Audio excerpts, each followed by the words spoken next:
On est vraiment en pleine logique de ce qui se passe sur le marché de la formation. C'est vrai. Être concret, être dans la réalité du terrain, être dans la pédagogie du réalisme, l'émotion également. On est vraiment là-dessus. C'est vraiment un dispositif complet pour être dans le match. Skill Me Up. Bienvenue sur Skill Me Up, le podcast qui développe tes compétences et celles de tes équipes. Chaque semaine, avec mes invités, on décode les éléments clés d'une stratégie de formation pertinente et petit à petit, on t'aide à construire la tienne. Je suis Delphine Moncorgé et je t'invite à me suivre dans ce nouvel épisode. Bonne écoute! Bonjour et bienvenue dans ce nouvel épisode de Skill Me Up. Aujourd'hui, je reçois Claudine Breyer. Claudine est responsable du département pédagogie et communication à la Sales Academy chez Alliance France. Bonjour Claudine. Bonjour Delphine, ravie d'être avec toi aujourd'hui. Et également, alors aujourd'hui nous allons parler de podcast learning scénarisé, c'est un sujet qui me tient à cœur depuis le premier épisode de Skill Me Up. Mais avant de commencer, je vais te demander de te présenter en 3 points, 3 dates ou 3 chiffres clés, s'il te plaît. Alors, donc pour me présenter en 3 chiffres clés, déjà 20. Pourquoi 20 ? Puisque ça fait 20 ans que je travaille donc chez Alliance France, où j'ai occupé plusieurs missions et plusieurs postes qui m'ont permis vraiment de développer cette passion de l'apprentissage et de la formation. Donc déjà, c'était le chiffre 20. Ensuite, l'autre chiffre que je vais partager, c'est 3. Alors pourquoi 3 ? Puisque ça va être au cœur un peu du sujet là qui va nous animer. C'est qu'on est heureux de lancer la 3e saison prochainement de notre série de podcasts, et donc qui est en préparation. Et puis donc pour la 3e date, 3e chiffre, ce sera 2026, parce qu'on a de forts enjeux en 2026 autour de l'innovation. Ça monte crescendo chaque année, et on est vraiment passionné par ce qu'on fait, donc cette année on a beaucoup d'enjeux autour de podcasts ou d'autres modalités innovantes.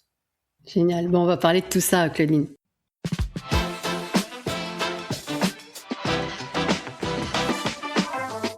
Alors, tu as évoqué le mot innovation. Souvent, on dit qu'en formation, c'est un peu un plus, un nice to have, le principal étant d'atteindre l'objectif de la formation, l'objectif pédagogique et puis après peut-être l'objectif opérationnel. Toi, tu dis qu'au contraire, l'innovation, c'est une nécessité absolue. Qu'est-ce qui t'a fait dire à un moment donné, justement, faut qu'on innove chez Alliance, faut qu'on change ? Effectivement, c'est une nécessité absolue. Pourquoi ? Parce que, en fait, et tu l'as très bien dit, bien évidemment, la formation, c'est avant tout bien poser les objectifs pédagogiques pour atteindre les objectifs opérationnels. Ça, c'est des choses qui sont importantes. Et qui le reste ?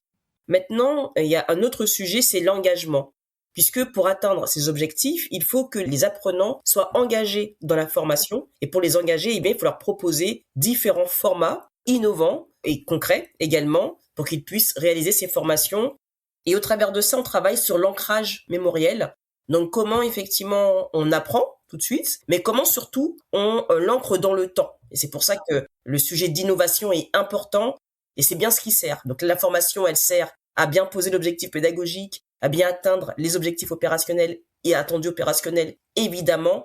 Et puis la notion d'engagement pour que ce soit une compétence durable dans le temps. Ok. Alors, chaque année, former des commerciaux sur des sujets obligatoires, on imagine un peu la tannée. Bon, c'est pas forcément super enthousiasmant. Et c'était quoi le vrai défi pour toi ? C'était leur faire apprendre des choses, c'est leur donner envie, on vient de parler d'engagement, c'était les deux, c'était autre chose ? Parce que j'ai bien compris que la Sales Academy, comme son nom l'indique, c'est au sein d'un département commercial, donc du coup, c'était quoi l'objectif ?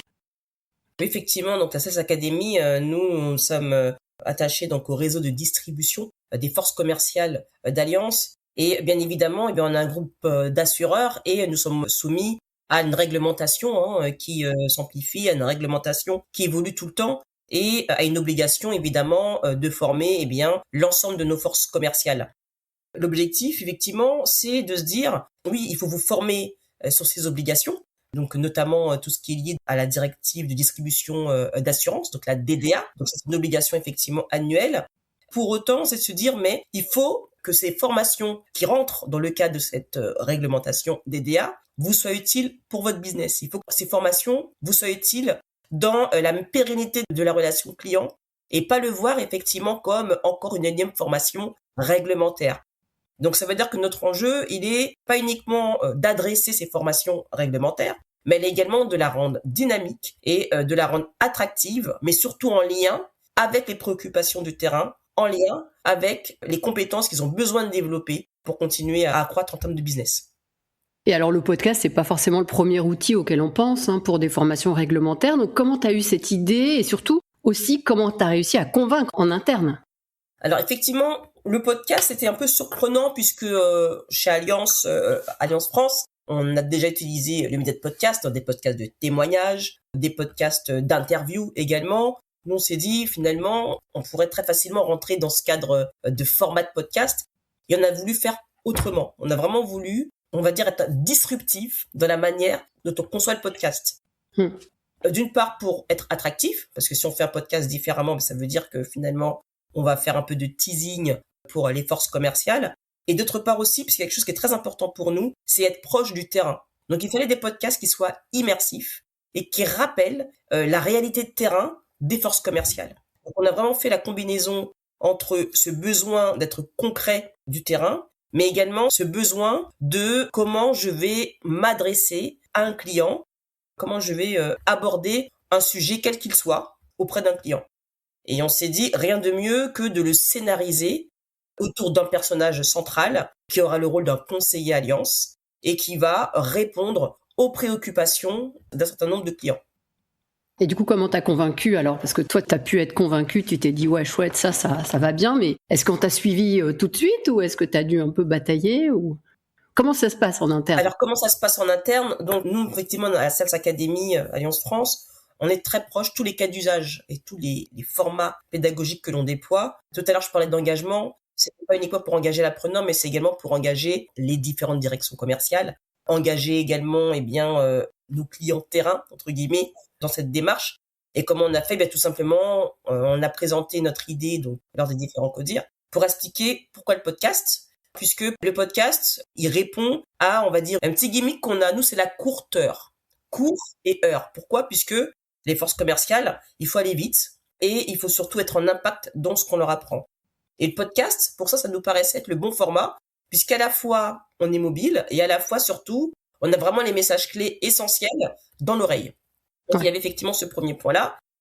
Et surtout, c'est l'angle pris. Et on s'est dit, l'objectif de ce podcast, c'est de le rendre immersif et déjà d'aborder le premier niveau de comment je vais aborder un sujet avec un client. Et ça fait sens. Ça fait sens auprès des directions, ça fait sens également auprès des différents commerciaux, puisque c'est toujours ce premier contact qu'il faut travailler pour découvrir finalement le client. Et on a fait le pari, on a été un peu plus, on va dire, challenging, et on a fait le pari de le faire en plus, non pas sur un sujet, entre guillemets, qui nous paraissait facile, mais plutôt sur un sujet un peu sensible, comme la prévoyance d'essai. Donc vraiment le double défi, à la fois de faire un format de podcast, mais en plus sur un sujet qui est vraiment très sensible. Et alors du coup, entre le moment où vous avez eu l'idée et puis le lancement du premier épisode, il y a eu plein d'étapes, j'imagine. Est-ce que tu peux nous dire les étapes clés pour avancer? Et puis, est-ce que tu as embarqué des gens avec toi dans cette aventure? Bien sûr. Alors effectivement, de l'idée à la diffusion, il y a eu effectivement un certain nombre d'étapes. Donc déjà, nous, on avait l'idée, on savait vraiment qu'est-ce qu'on voulait engager auprès des apprenants. Maintenant, il fallait trouver un partenaire qui puisse nous accompagner de notre idée. Donc, on a rencontré un certain nombre de partenaires qui sont des professionnels du podcast. Et en fait, lors d'un événement autour du learning, on a eu une démonstration en direct à table d'un podcast fiction. Donc, c'est Pierre Denis de Toutac qui est intervenu donc lors de ce déjeuner et qui nous a fait écouter donc un podcast. Je me rappelle encore très bien, moi, des sensations et un peu de l'histoire. C'est un maire qui se balade, en tout cas dans sa ville, et qui raconte un peu toutes les actions qu'il a pu faire pour la ville. Et c'était à YouSpring, non, cette démo? C'était effectivement à YouSpring. Ah, j'y étais, c'était génial. Et ça, tout de suite, tu vois, je sais pas si tu y étais, je sais pas si tu te rappelles, la salle, il y a eu un silence. Il y a un silence, c'était terrible. Ouais, franchement, une écoute de folie, quoi. J'ai adoré. Voilà, une vraie écoute. Et dès qu'il s'est arrêté, on était tous là, ok, on est où? Ah ben non, je suis plus dans les rues de la ville. C'est ça, ouais. Voilà, et ça, on a trouvé ça génial. Donc on s'est rapproché effectivement de Pierre en lui présentant notre projet. Il a été complètement emballé et on a décidé de collaborer ensemble pour cette création de podcast. Pierre, ça a été mon premier invité sur Skill Me Up, donc j'invite tout le monde à réécouter cet épisode parce que justement, il diffuse des extraits et peut-être des extraits d'Alliance. Je ne sais pas si vous avez donné l'autorisation. Bref, c'est intéressant.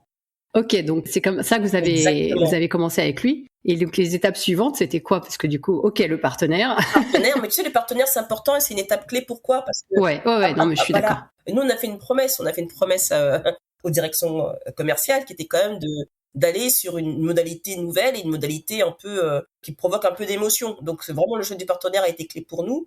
Et surtout, c'est dans la démarche de travail, hein, puisque comme tout projet, on a fait un cadrage de projet, on s'est rencontrés. Et nous, ce qu'on a voulu dès le départ, c'est intégrer des contributeurs du terrain, Ah, ok. des inspecteurs qui sont les fonctions support, qui accompagnent les agents, par exemple, et les collaborateurs d'agence.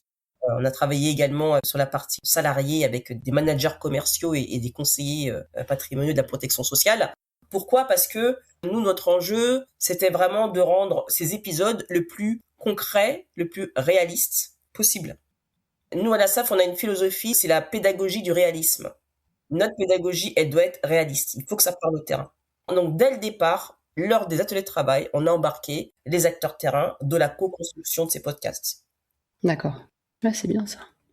Donc ça, c'est important aussi pour nous, puisque ils deviennent les ambassadeurs également, Bien sûr. bien évidemment, de ce nouveau format. Et c'est important aussi de voir un peu l'envers du décor, de travailler avec un scénariste, voilà, de se dire, finalement, ce sont de vrais acteurs voix qui vont vraiment incarner à la fois le conseiller central qui est Mathéo et également les potentiels clients ou prospects. Voilà, donc c'est vraiment un travail terrain et pédagogie.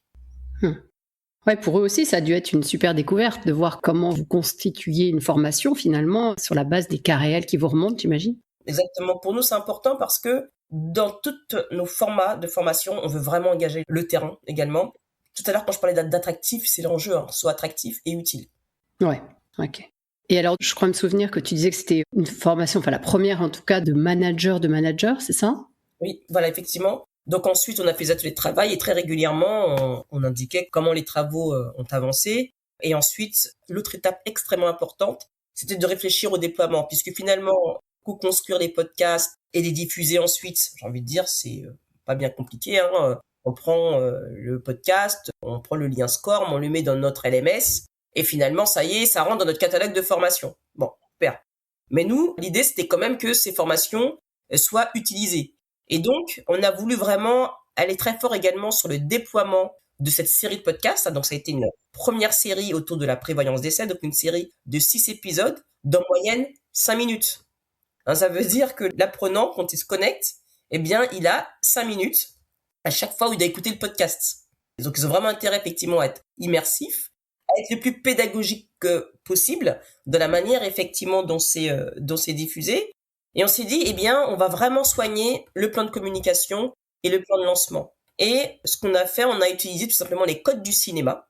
Donc, on a incarné Mathéo et également les différents personnages du podcast. Donc, on a fait une pochette exactement comme exactement comme au cinéma pour les incarner. On a fait également des vidéos de teasing, voilà, des vidéos de 30 secondes qu'on a présentées dans toutes les réunions d'équipe.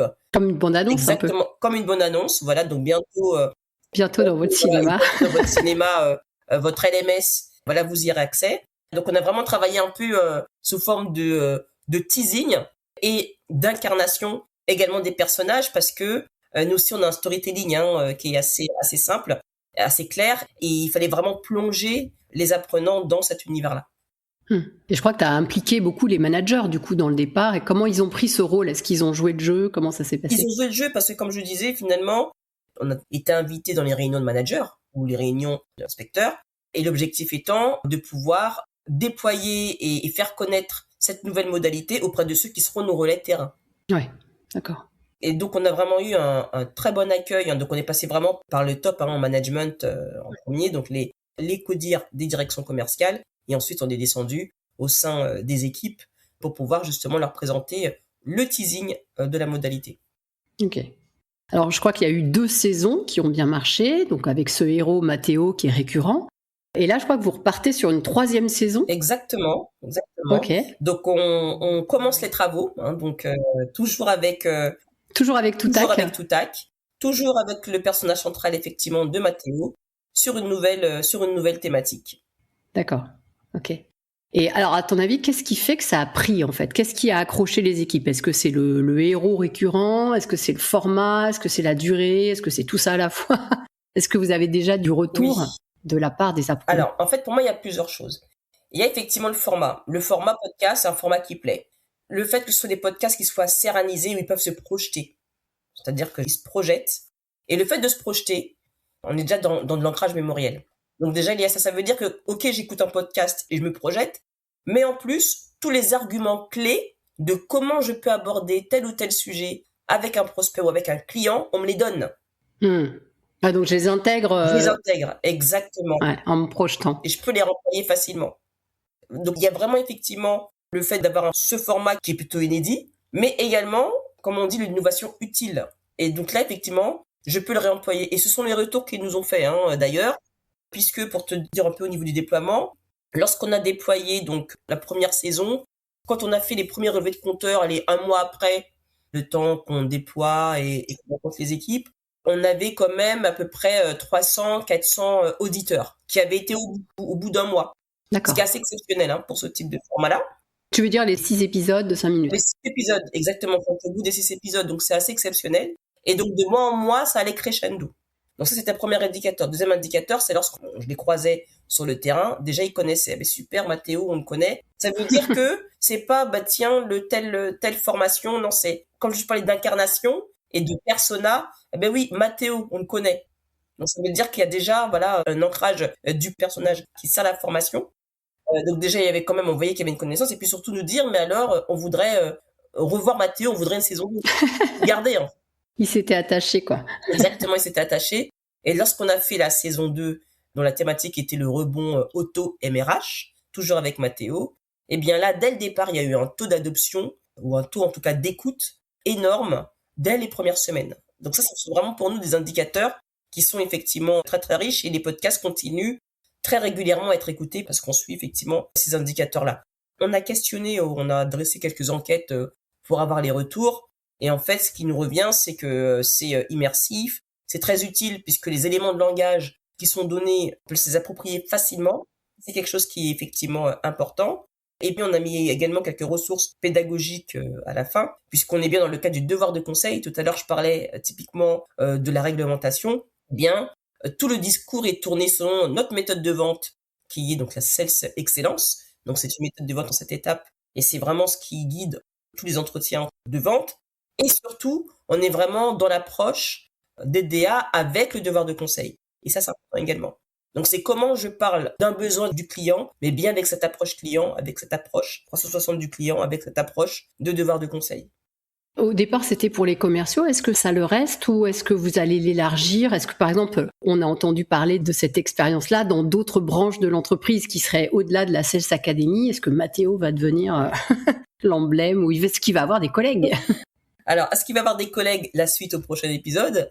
Ok. Mais en tout cas, on a ouvert ces podcasts à l'ensemble des collaborateurs de Alliance France. Donc tout le monde y a accès. Et d'ailleurs, on a communiqué dès le départ effectivement de la diffusion.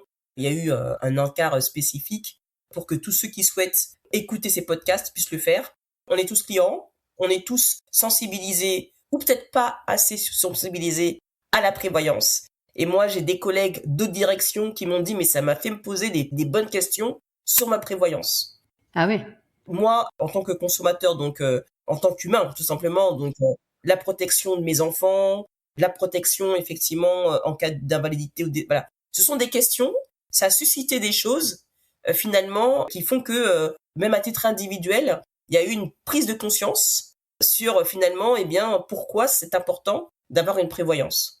Donc, ça veut vraiment dire que le volet pédagogique, à la fois pour nos forces commerciales, ça fonctionne, mais aussi pour nous, puisque ça fait appel à des préoccupations que nous pouvons avoir. Tu as fait allusion, mais est-ce qu'on peut revenir sur la façon dont vous mesurez l'impact pédagogique? C'est-à-dire, comment tu t'assures que les collaborateurs retiennent vraiment quelque chose à la fin de chaque saison, en fait? Eh bien, ce que nous avons fait, nous avons donc encapsulé les podcasts dans notre LMS. Oui. Donc, ça permet déjà d'assurer le suivi de quel est le nombre de personnes qui ont écouté le podcast. Au niveau du podcast, on a intégré une capsule avec des différentes questions sur les notions clés. Qu'est-ce que vous avez retenu? Donc avec un jeu de 6 questions maximum. Et ensuite, on a fait en sorte de puisse télécharger une fiche mémo avec les éléments clés. D'accord. Donc on est sur le podcast, mais qui a également, on va dire, quelques modalités pédagogiques qui suivent le podcast. Et donc, ce qu'on peut suivre, c'est également est-ce que le niveau à la fin est maîtrisé ou non, puisqu'il y a des indicateurs de réussite. Globalement, on voit que c'est plutôt maîtrisé et c'est toujours important de se dire, là, effectivement, on voit qu'il y a eu il y a peut-être une notion qui est pas trop bien maîtrisée et d'insister par la suite en formation pour dire, tiens, on a identifié que la rente éducation, c'était pas quelque chose de clair, peut-être revenir sur le sujet. Donc, on a vraiment des KPI et des indicateurs qui sont intégrés dans notre outil de pilotage du contenu d'information. D'accord. Pour terminer, qu'est-ce que ça vous a appris sur la façon de faire évoluer donc les formats de formation chez Allianz? Je veux dire, donc là, j'ai compris que vous alliez passer à la saison 3, mais si tu devais imaginer la suite, ce serait quoi le prochain challenge, on va dire, pour aller plus loin encore? Est-ce que, il y a une prochaine innovation qui se profile? Alors en fait, il y a plusieurs choses. Donc déjà, nous, là où ça nous a challengé, c'est de nous dire que finalement, il fallait vraiment que cette modalité soit multimodale. Ouais. C'est-à-dire qu'on peut l'utiliser quand on veut. On peut l'utiliser avant un stage, on peut l'utiliser en séance, on l'a déjà fait, en séance d'une formation, après. Voilà, donc ça veut dire qu'elle s'intègre vraiment sur toute la chaîne de valeur de la formation et elle est complètement transverse, donc quel que soit le réseau et quelle que soit la population. Donc ça déjà, c'est quand même je dirais pas une prise de conscience, mais c'est de se dire que ces modalités doivent vraiment servir à tous les niveaux. Et dans la lignée justement de nos prochains enjeux, c'est de se dire, là, j'apprends finalement comment je parle d'eux. Avec le podcast, j'ai les bons éléments de langage. Voilà, je me projette. J'ai les éléments clés. Et maintenant, comment concrètement, moi, je le traduis dans mon propre langage? Comment je vais pouvoir m'entraîner à répondre à la problématique, aux besoins du client avec mon propre langage? Ça fait le lien avec un de nos futurs enjeux, qui sont les agents conversationnels IA, qui sont, comment je vais faire des simulations de cas d'usage client. Et je vais concrètement m'entraîner, donc on va passer de l'oreille à la bouche, si je peux me permettre de dire ça, à la voix, donc de l'écoute à la voix, maintenant ça c'est super, ça m'a bien servi pour m'échauffer un peu au niveau de mes neurones, avoir les bons repères, et maintenant, la suite c'est comment moi je me suis approprié ce que j'ai entendu, et comment je vais pouvoir le reformuler en langage client, avec de l'agent conversationnel IA. Ok, génial. On aura un autre épisode à enregistrer, Claudine. Et avec également le formateur, puisque bien évidemment, les agents conversationnels IA c'est un très bel outil. L'idée également, c'est qu'ils puissent faire le feedback avec le formateur. Bien sûr. Donc, tu vois, tout ça, ça rentre bien dans une vraie logique. On n'est pas sur des modalités en silo. Au contraire, on est vraiment sur des modalités qui sont complètement transverses. Ok, génial. Génial. C'est top. Alors, je te propose maintenant de passer aux questions en signature du podcast.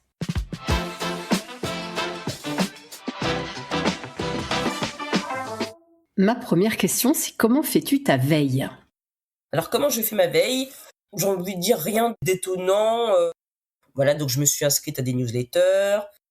Il m'arrive, quand je peux, et assez régulièrement quand même, j'espère, de pouvoir me mettre en relation avec des pairs aussi.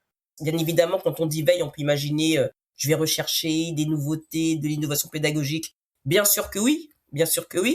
Mais elle passe aussi par la communication avec des pairs, avec des échanges, avec des pairs que l'on rencontre justement lors d'événements. Et c'est pour ça que ces événements-là sont vraiment super. C'est les U-Spring, les Futures of HR ou of Learning, je sais plus. En tout cas, ça passe effectivement par des événements autour du learning où on se rencontre, où on voit effectivement des potentiels partenaires qui développent différentes solutions pédagogiques. Ça passe par le réel et ça passe aussi par le partage dans mon équipe, puisque au sein de mon équipe, où j'ai des chefs de projet multimédia, des ingénieurs pédagogiques, des responsables de parcours, de formation, on a toujours une séquence qui s'appelle partage ta veille. Et chacun se partage ses veilles pour justement grandir ensemble et se dire ça c'est plutôt sympa. Comment potentiellement ça peut nous servir pédagogiquement. Donc la veille elle est aussi là, elle est dans les partages entre pairs d'autres secteurs, partage au sein de l'équipe où on encourage de partager sa veille, puis de manière assez classique, les newsletters, les articles sur LinkedIn, voilà.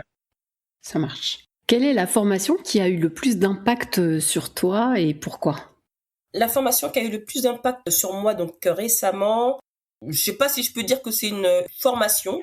Alors en fait c'est très récent, donc j'ai suivi pas plus tard qu'il y a un mois une formation autour du management et il y avait cette séquence sur le growth mindset. Et donc, ce que j'aime dans ce growth mindset, en fait, c'est vraiment le fait de se mettre systématiquement dans une posture de croissance. Systématiquement dans une posture où, je dirais pas qu'il n'y a pas de limite, mais c'est-à-dire que c'est comment je vais rechercher toujours des choses nouvelles, des choses utiles, et même, il peut y avoir des contraintes. Juste avoir des contraintes. Et c'est normal qu'il y ait des contraintes, puisqu'on est quand même dans un monde où il y a effectivement la cybersécurité, l'IA, enfin, il faut quand même avoir quelques points d'attention. Prendre quelques précautions, ouais. Voilà. Mais pour autant, on doit toujours garder ce growth mindset pour pouvoir passer outre. Comme je dis, si on surfe pas sur la vague, on se la prend. Voilà, si je vais résumer un peu l'esprit de cela. Et moi, c'est une formation que j'ai bien appréciée, puisque j'ai pu échanger avec des pairs. Et je pense que ça correspond vraiment à l'ADN que nous, on pousse chez Alliance France et à la Sales Academy Alliance France également.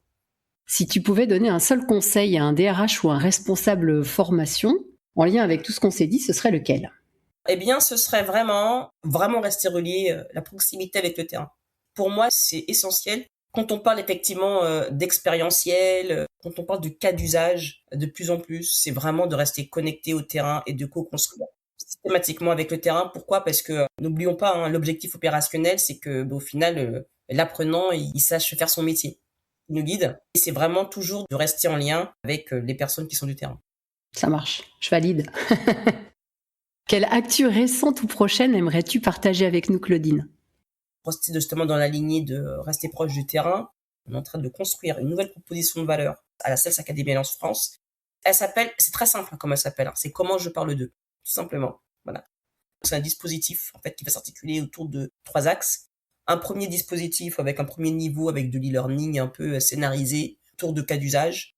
Ensuite, deuxième niveau, le niveau intermédiaire, c'est maintenant comment je m'entraîne avec l'agent conversationnel. Et le troisième niveau, c'est pour aller plus loin, comment je vais renforcer ma posture, mon discours commercial avec des mises en pratique, que ce soit avec mes fonctions support ou que ce soit avec des formateurs. Donc c'est vraiment une proposition de valeur qu'on est en train de créer. Donc voilà, on va la marketer, et tout. Ouais, chouette. Ça sort quand ? Écoute, on espère sur le deuxième trimestre. Voilà. Et pourquoi c'est important ? Parce que ça fait vraiment, on est vraiment en pleine logique de ce qui se passe sur le marché de la formation. C'est vrai. On revient être concret, être dans la réalité du terrain, être dans la pédagogie du réalisme, l'émotion également. On est vraiment là-dessus. C'est vraiment un dispositif complet pour être dans le match, quoi. Ouais, j'adore. On va finir là-dessus. Être dans le concret pour rester dans le match. Je crois que j'ai pas grand-chose à résumer parce que tout était hyper clair. Et merci beaucoup, Claudine, parce que franchement, d'abord, tu as parlé d'un sujet qui me tient à cœur, le podcast scénarisé, mais aussi parce que justement, je partage beaucoup de tes constats et tes croyances, c'est-à-dire voilà, rester proche du terrain, co-construire avec eux, être dans l'immersif, s'entraîner parce que la formation, tout commence à partir du moment où elle est finie. Donc en fait, c'est là où il faut s'approprier vraiment le contenu d'une méthode. Parler d'une méthode de vente, il faut s'entraîner à la mettre en œuvre et puis ensuite le rendre concret avant de vraiment aller voir le client pour de vrai, exact. Être déjà sûr de soi et d'avoir intégré tout ça.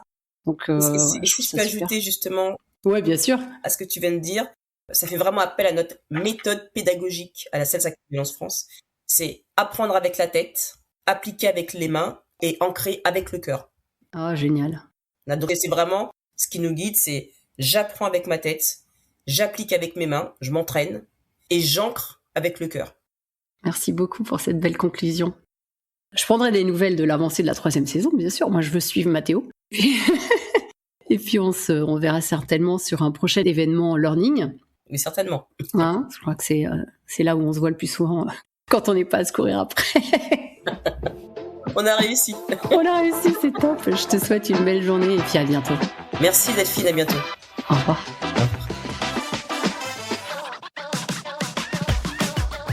J'espère que cet épisode t'a inspiré. S'il t'a plu, pense à ajouter plein d'étoiles sur ta plateforme d'écoute. Et si tu veux booster ta stratégie de formation, contacte-moi sur LinkedIn. Rendez-vous la semaine prochaine avec un nouvel invité. D'ici là, abonne-toi, belle journée et à très vite.